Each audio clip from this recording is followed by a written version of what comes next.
హైదరాబాద్ దోమల్గూడకు చెందిన ముగ్గురు బాలికల అదృశ్యం కేసులో సికింద్రాబాద్ పోలీసులు కీలక పురోగతి సాధించారు.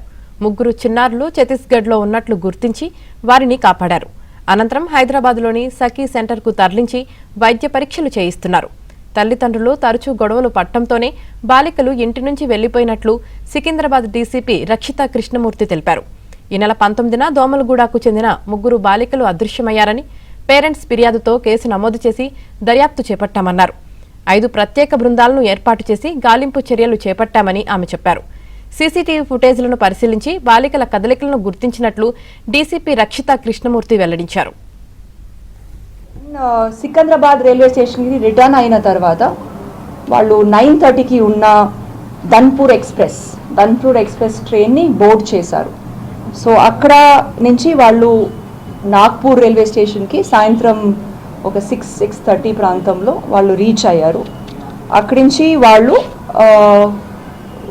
వాళ్ళు గడ్చిరోలి నుంచి బస్ తీసుకొని పతంజూర్ విలేజ్, ఛత్తీస్గఢ్లో ఉండే పతంజూర్ విలేజ్ ధన్కేర్ డిస్ట్రిక్ట్లో వాళ్ళు చేరుకున్నారు. అక్కడ ఒక 2 days వాళ్ళు అక్కడ ఒక తెలిసిన వ్యక్తితోటి, అంటే అక్కడ పరిచయం అయ్యే వ్యక్తితోటి, అంటే వాళ్ళ అంకుల్ అని పిలుస్తారు, సో వాళ్ళ దగ్గర ఉన్నారు.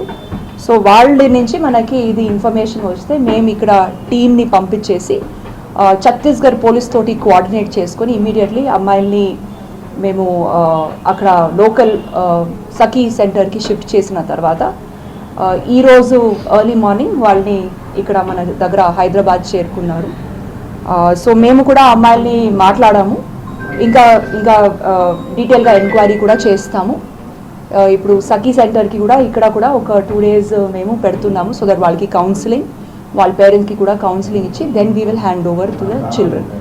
ఇన్ కేస్ ఈ ఒక్క వారంలో వాళ్ళకి ఏదైనా జరుగుంటుంది అని మేము భావిస్తే భరోసా సెంటర్కి కూడా మేము పంపించాము. వాళ్ళ స్టేట్మెంట్ కూడా రికార్డింగ్ అయింది. సో ఫార్చునేట్లీ వాళ్ళకి అందరూ మంచి వాళ్ళే దొరికారు through out the journey. So ఏమీ జరగలేదు. So I'm very happy for that. ఇప్పుడు వీళ్ళని వాళ్ళ తల్లి తండ్రికి ఒక 1-2 days తర్వాత మేము హ్యాండ్ ఓవర్ చేస్తాం.